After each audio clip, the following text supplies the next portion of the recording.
Bem-vindos ao canal Lá Poderosamente. O versículo de hoje é Isaías, capítulo 43, dos versículos 14 ao 21. Assim diz o Senhor, o seu Redentor, o Santo de Israel. Por amor de vocês mandarei inimigos contra a Babilônia, e farei todos os babilônios descerem como fugitivos nos navios de que se orgulhavam. Eu sou o Senhor, o Santo de vocês, o Criador de Israel e o seu Rei.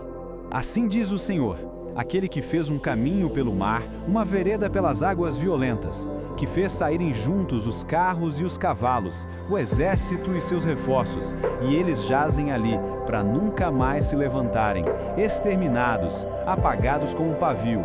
Esqueçam o que se foi, não vivam no passado. Vejam, estou fazendo uma coisa nova. Ela já está surgindo, vocês não a reconhecem? Até no deserto vou abrir um caminho e riachos no ermo. Os animais do campo me honrarão, os chacais e as corujas, porque fornecerei água no deserto e riachos no ermo, para dar de beber a meu povo, meu escolhido, ao povo que formei para mim mesmo, a fim de que proclamasse o meu louvor. Irmãos e irmãs, esta é a palavra de Deus. Senhor, nós te pedimos a tua maravilhosa graça neste momento, que o teu Espírito Santo guie e direcione a nossa mente e o nosso coração durante este estudo, para que a gente consiga compreender a profundidade do teu amor, em nome de Jesus. Amém.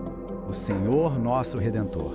Quando a gente respira fundo e observa essa passagem de Isaías com calma, percebemos que tudo gira em torno de uma verdade maravilhosa, o poder supremo que Deus tem para resgatar. É a capacidade inigualável que o Senhor tem de redimir o seu povo das suas prisões. E aqui surge uma doutrina fundamental da nossa fé, a redenção. Mas o que isso significa na prática? A redenção é simplesmente aquele ato cheio de graça, onde Deus nos liberta e nos compra de volta. E o mais bonito desse texto é constatar que essa libertação nunca acontece por causa do nosso próprio esforço, entende?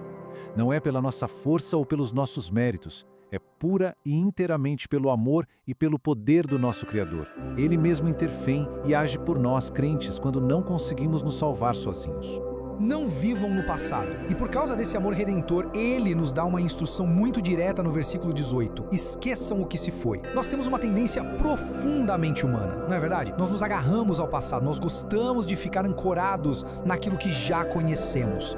E isso acontece de duas formas. Às vezes, a gente fica preso às glórias de antigamente, achando que os melhores dias de Deus nas nossas vidas já passaram, lembrando de como ele abriu o mar e afogou exércitos no passado.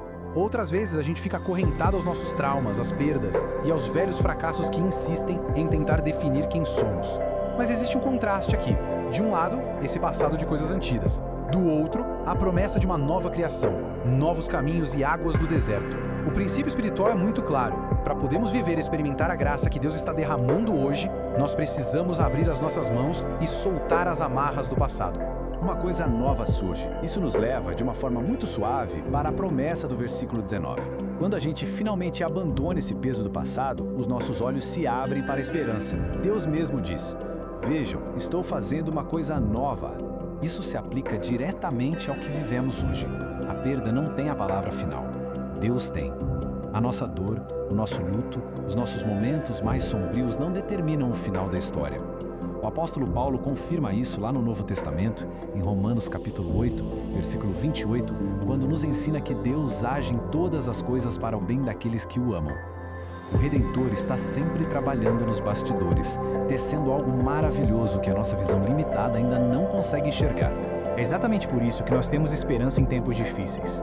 Nas épocas em que a nossa caminhada parece um deserto seco, escaldante, sem nenhum sinal de vida ou descanso, a palavra nos garante que Deus fornece continuamente água. Ele não foge das nossas estações mais áridas.